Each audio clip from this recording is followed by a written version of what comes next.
poles and zeros. Okay? The other topics na. Ilang topics pa yan eh. Okay, so yung inverse Laplace, from the word inverse, okay? So we are going to inverse a Laplace transform into a function. Okay, ibabalik natin siya into a function. So let us try some examples. Let us try this, letter A. Mag-start muna tayo dito sa basic rational function.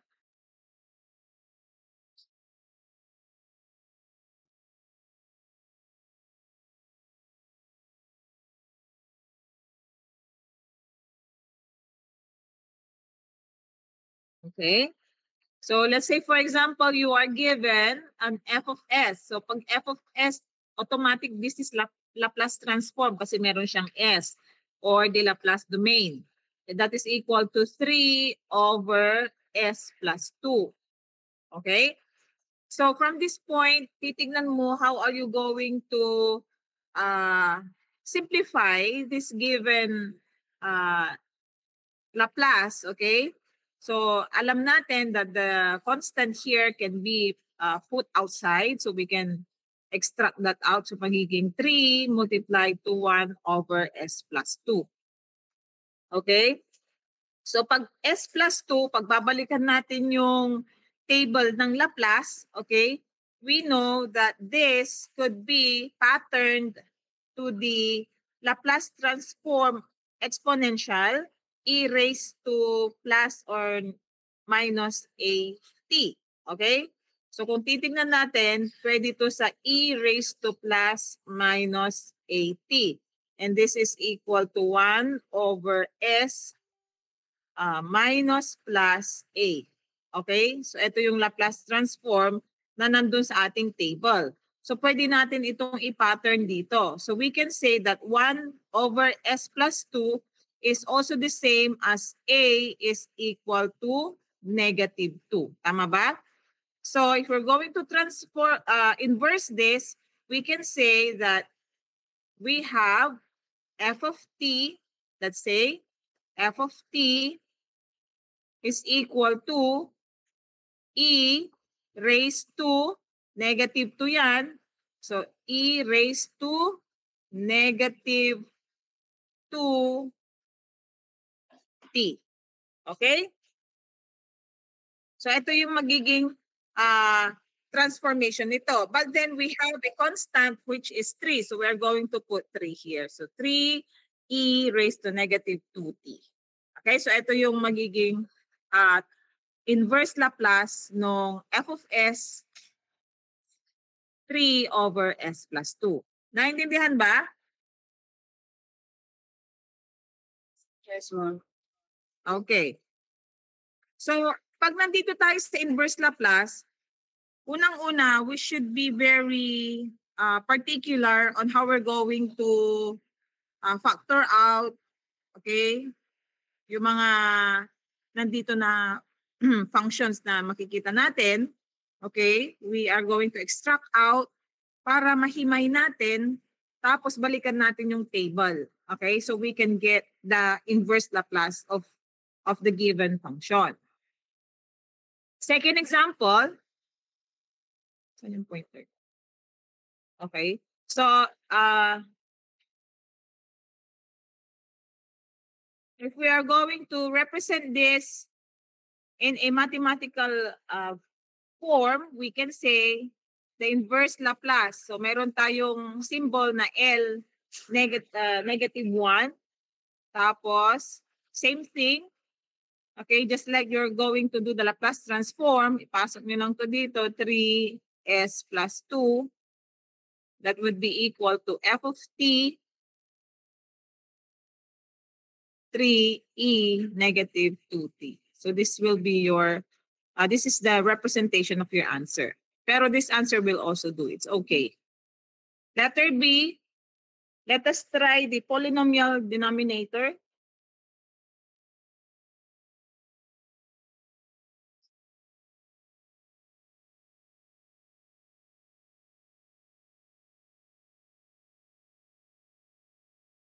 Okay? So let's say, for example, you are given f of s is equal to 4 over s squared. Okay? So if you're going to look at that, we can say it is the reverse Laplace of 4 over s squared. And that will be equal to 4 times, okay, tingnan muna natin. Pag sinabi natin 4 times 1 over s squared, di ba? 1 over s squared. So kung babalikan natin yung table na binigay ko sa inyo, we say that our t, okay, the inverse Laplace of t is equal to 1 over s. Or we can say also that t, this is raised to 1. Okay, so at this point, our n, okay, so ang n natin dito is equal to 1. Okay, dito naman, we can say that our n here is equal to 1. So we have to parang i-simplify, okay? So if we're going to do that, we can simplify the equation. So our 1 over s squared, okay, is also the same as, sorry, squared yan. Okay, it is also the same as t. Okay, so 4 times t or 4t. Okay, so babalikan lang po natin ito doon sa ating table that our t is equal to 1 over s squared. Naintindihan? Yes, ma'am. Ayan. And then we also have the trigonometric form.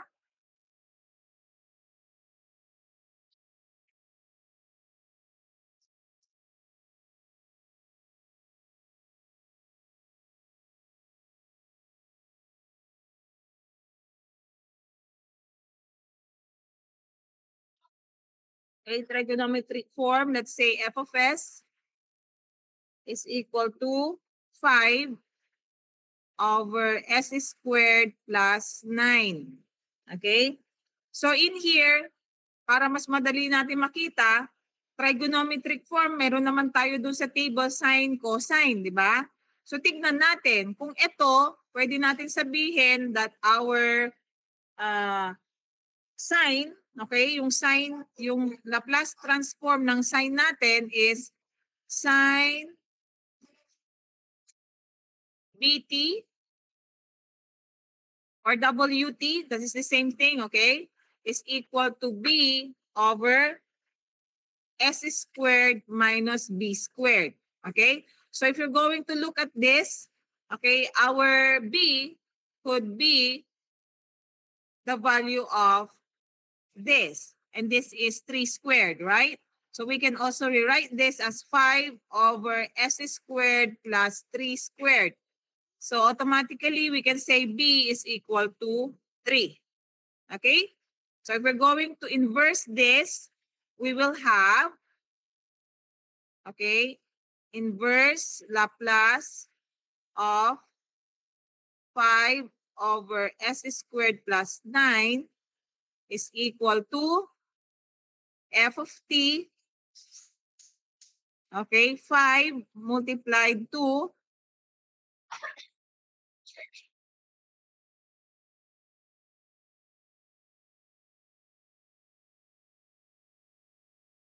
bakit 5 ito? If that is 3, hindi po pwede. 1 over, ano ba yung sign natin? Tignan nyo, balikan nyo nga yung value ng sign natin. Sign.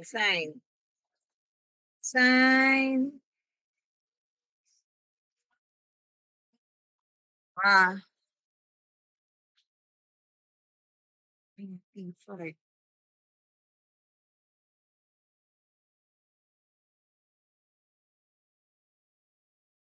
Hindi siya po pwedeng ano, kasi yung b natin is equal to 3. So hindi naman po pwedeng It should be 3 over s squared minus 3 squared, di ba? That is 9. Eh, meron siyang k, meron siyang value na 5. So there is something wrong with this. May problem itong, may problem itong given. Kasi f of s equal to 5 over s squared plus 9.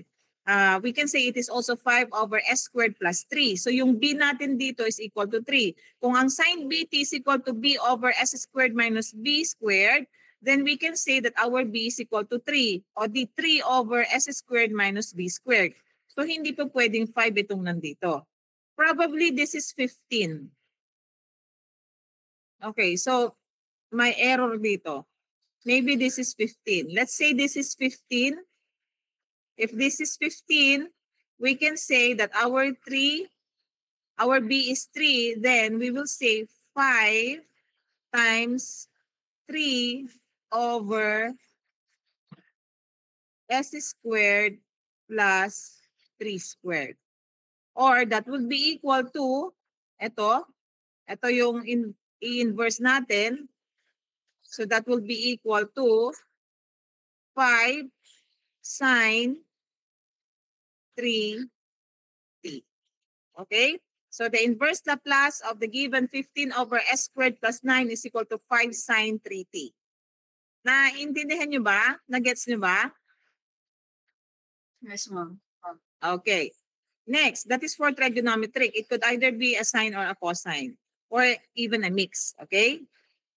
Yeah. So we will have also the exponential plus sinusoidal. This is another example.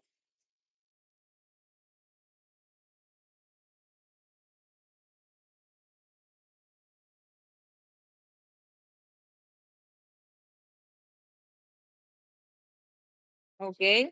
So let's say, for example, you are given f of s. Again, that would be equal to b. Bakit b? 6 pala.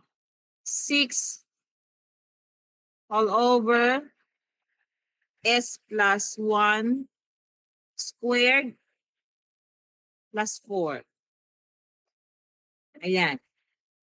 So if you're going to look at this, we can write the form, the inverse Laplace of 6 over s plus 1 squared plus 4. Ayan. That is, what is our f of t? Now, if we're going to look at this, babalikan natin ulit yung ating table ng Laplace transform, and then we all know that the inverse Laplace of this is meron tayong s plus 1 squared plus para siyang s plus a squared plus b squared.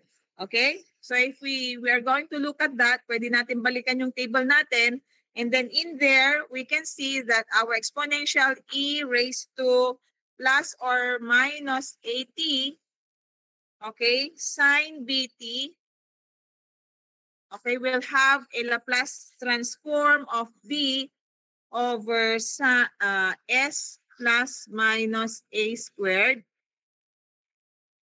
plus b squared.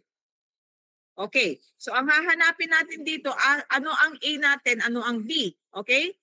So dito, hahanapin natin ano ang a natin, tapos ano ang b, okay?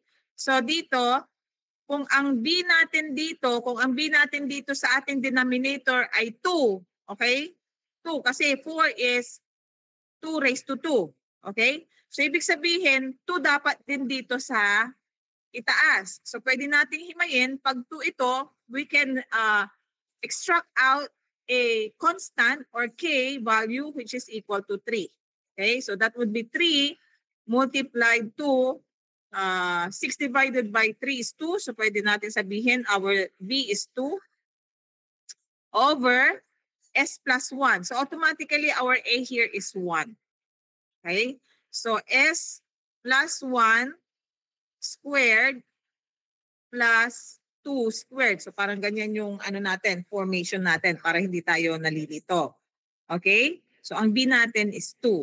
So we can say If we're going to inverse that, we will have 3e raised to, ano to, positive 1. So that will be negative 1. Negative 1t or negative t.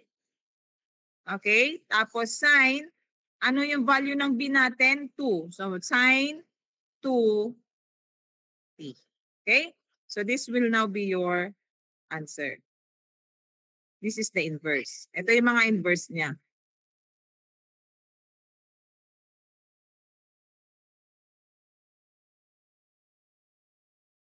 So yan lagi yung ano natin, yung basis natin. I-simplify mo muna yung binigay sa'yo na Laplace transform or the f of s. Tapos tignan mo, balikan mo yung table natin kung saan siya pwedeng i-apply. Okay? So these are some of the examples. Now we also have to do the partial fractions. Have you done the screenshot? Next slide na tayo. Yes, ma'am. Okay. Okay, so we will go to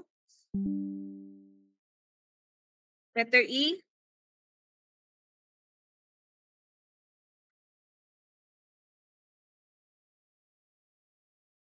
Partial fractions.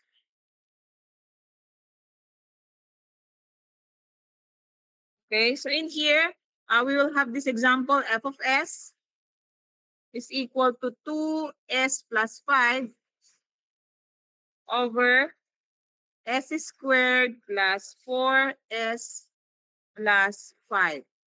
Okay? So dito, gagamitan natin siya ng factorization.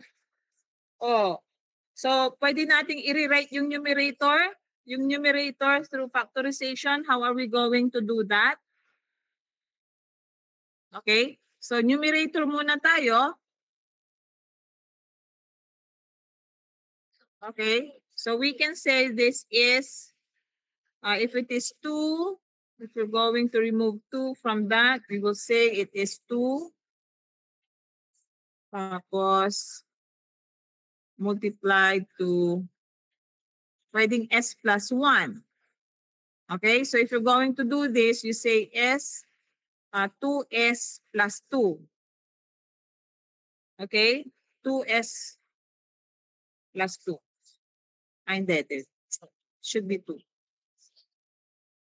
2s plus 4.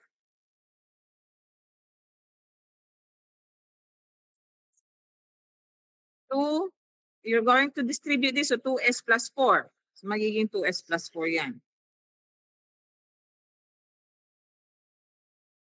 Okay? And then, we're going to do the plus 1. And then the group, pwede naman ganyan yan, right? Okay? So we have already rewritten our numerator as 2s plus 2 plus 1. So this is the same thing as 2s plus 5. Okay? Now we go to the denominator.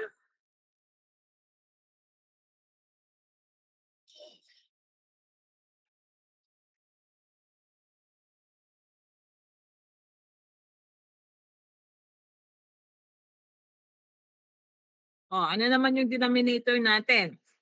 Pagdating naman sa denominator, we can have, could we have complete square? Pag i-extract natin yan, makakakuha ba tayo ng complete square? Sa tingin ninyo?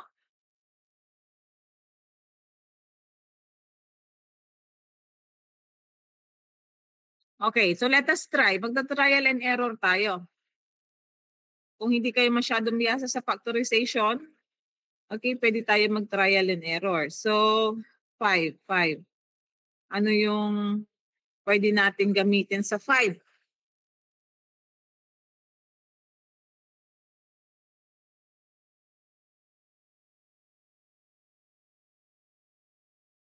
Pwede natin gamitin ng s plus 2 squared plus 1. So if we're going to do that, let us say s plus 2.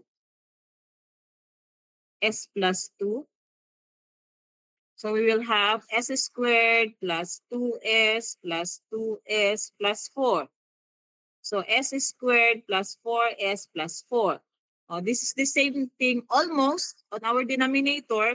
So what is missing? Kulang yung ating ito, kaya plus 1 tayo. So we can say s plus 2 squared plus 1. So that is the same thing as s squared plus 4s plus 5. Okay? So ito yung ginawa natin. So na-extract na natin siya. Now, what we're going to do next is we're going to split it out. Okay? We're going to split this out. So we will see, we will try to check on what happened. So we will have to put here, magiging 2 multiplied to s plus 2 plus 1.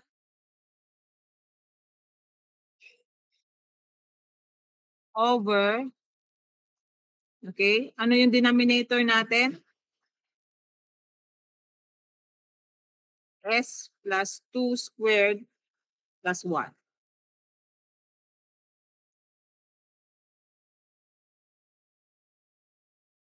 Okay. So, pwede naman nating ilabas yan. Split natin, magiging 2s plus 2 over s plus 2 squared, common denominator, plus 1 over s plus 2 squared plus 1. Common denominator yan, in-split lang natin siya. Para makita natin kung ano yung kalalabasan nito. Kung babalikan natin yung table natin, ano doon sa ating Laplace transform ang meron siyang s plus 2 squared plus 1. So this is the same as s plus a squared plus b. Okay, b squared. Okay, so tingnan natin yon. Saan doon sa ating table ang meron siyang s plus a squared plus b squared. Okay, so yun yung exponential and sinusoidal, sine or cosine. Sine ba or cosine? Tignan nga natin. Look at your table. Yung sa denominator niya na s plus a plus or minus a squared plus b squared. I-check nga.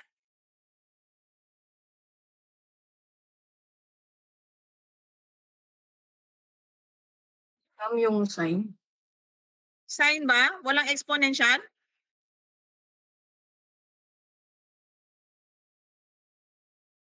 Sine lang? Yung e raised to. yes, ma'am. Oh, ano yon? May exponential siya, di ba? Oh, so pwede natin gamitin yon.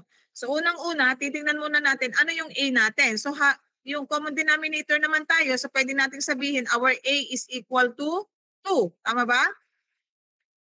Okay? And then our b at this point is equal to 1 kasi 1 squared is still 1. So ang b natin is equal to 1. So we can say at this point, paano naman tong s plus 2? Okay, yung s plus 2, yung sa cosine, how about the s plus 2? S plus 2 over s plus 2 squared plus 1 or b squared. Anong gagamitin natin dyan? Balikan nyo nga yung ano. Yes, ma'am, sa cosine yung sa... Cosine naman, yes. So ito naman yung sa cosine kasi s plus or minus a yan. So dahil meron na tayong a, we know that our a is 2. So tugmang-tugma siya. So we can say it is exponential. We will have to do the e.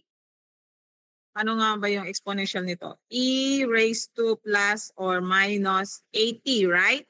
Cosine bt, tama ba? Yes, ma'am. And then, yung isa naman, e plus or minus 80 sine bt. So, tingnan natin dito. Ang cosine kasi, this is the s plus a over s plus a squared plus b squared. Pag sa sine naman, ano yung sa sine? Ang sign is B, B over, tama ba? Yes, ma'am. B over S plus A squared plus B squared. O, so i-compare na natin dito. So this will be equal to 2 times our S plus 2, and that will be E plus or minus. So this is plus 2, then that will be negative 2t. So 2e raised to negative 2t. Okay? Cosine t. Okay? 1. Yung b natin kasi 1, kaya cosine t. Plus, okay? Yung next natin, which is b over s plus a squared plus b squared. Ito yung b natin, 1. So we are going to make use of e plus or minus at. So e plus or minus. So this is negative 2t. Tapos sine t. Kasi 1 naman yung ating b. Okay? So this point, we have inversed our given Laplace transform to be equal to 2e negative 2t cosine t plus e negative 2t sine t. Okay? So ito yung Laplace, inverse Laplace of 2s plus 5 over s squared plus 4s plus 5. Ayan. Okay, so this will now be your final answer. Okay?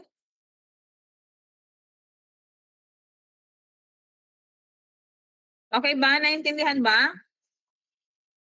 Yes, ma'am. Okay. So ito, you will need a lot of algebra. Algebra lang ito eh. Itong pagpa-factor out natin na ganyan, pag-simplify natin, algebra yan. Okay? Ang Laplace transform, hindi naman mahirap yan eh. Kasi tinatransform lang natin siya, binabalik lang natin siya. Ang problema na lang natin dyan, paano natin hihimayin yung mga given fractions or partial fractions. How are we going to factor out? Yun ang problema natin. Now in this part, itong pagkuha natin nitong numerator and denominator, we are now dealing with the n of s over ds. Okay? This is the number of zeros and the number of poles. Okay? Kaya napaka-importante that we know how to do the inverse Laplace. Kasi this is how we're going to deal with the number of zeros and the number of poles. Okay? O just another introduction. Pag sinabi nating number of zeros, just like this one, okay? Pag may nakita tayong s plus 2, we can say that our number of zero is equal to 1. Okay? Pag naka-produce naman tayo dito ng value ng s na s plus 2, s minus 2, s equals 3, then we can say we have 3 numbers of poles. Okay? So dito, dahil s plus 2 squared, okay, so pwede natin sabihin that s plus 2, di ba magiging ganyan yan, s plus 2? Ganyan, di ba? Plus 1. Ganyan magiging itsura niyan. So ang s natin dito sa poles, we have 2. Negative 2 and negative 2. Dito naman sa taas, we have the value of our 0 to be equal to negative 2. Same thing, our value of poles is equal to negative 2 and negative. Okay, so yan ang mga kailangan natin. This is just another introduction on how we're going to use inverse Laplace in finding the numbers of zeros and numbers of poles. Okay, so ito pa rin yung babalik tayo doon sa transfer function. Okay, doon sa transfer function ratio natin, it is output over the input, rather it is zeros over the poles. Pagdating natin dito, we will already call it as zeros over poles. Naintindihan? May tanong po ba kayo?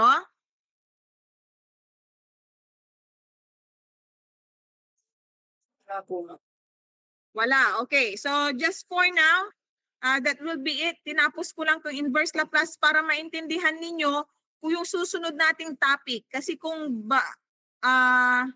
didire-diretsuhin ko yan, baka hindi nyo maintindihan. Kasi nga, bakit kaya nangyaring ganun? Bakit may S? Bakit ganun ang ginawa? Okay? Kasi nga, nag-i-inverse Laplace tayo. Laplace transform tayo at the same time we do the inverse Laplace.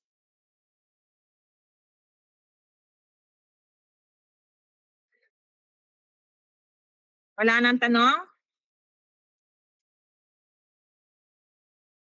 Ma'am, sa Lunes na po yung sunod na klase, ma'am. Oo, sa Lunes na yung susunod na klase. Rest muna bukas. Sige. Kasi meron ako ibibigay ulit sa inyo na assignment na gagawin ninyo. Please submit. Okay? Yung iba hindi nagsasubmit. Please submit. Kasi hindi ko na-check. Hindi ko po i-reveal ang sagot sa GC natin hanggat hindi ko ho nare-receive lahat ng mga sagot ninyo. Okay? Pag wala Ma'am, yung kahapon po. Aha. Yes. Ma'am, yung kahapon po na ibinigay yung assignment, pwede po hanggang bukas na lang.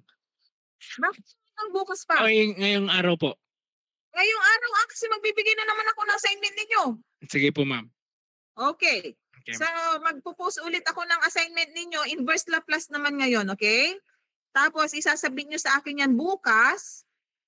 Okay? Para next topic ulit tayo ng Monday. Any question? Wala na po. Wala. Okay. So, if you don't have any more question, that would be it for today. Para naman hindi masyadong loaded, overloaded. Huwag niyong kalilimutan ng Laplace ha. Ang Laplace, ang control system feedback and control system application lang po dapat ng Laplace ang gagawin natin. But then, since you don't have idea on Laplace, kaya tinakal po natin ulit. Ganun lang po yun. Okay? So, babalik na tayo dun sa totoong topic natin. Okay? Okay na? Yes, ma'am. Okay. Sige po. Nakapag-create kayo ng screenshot nyo? Yes, ma'am. Okay, good. Sige. Kita na lang tayo ulit sa Lunes. I-message ko na lang kayo kung face-to-face tayo or ano ha? Online. Yes, ma'am. Okay. Sige. Submit your answers. Thank you. Bye. Okay po. Kailan? Don't touch that.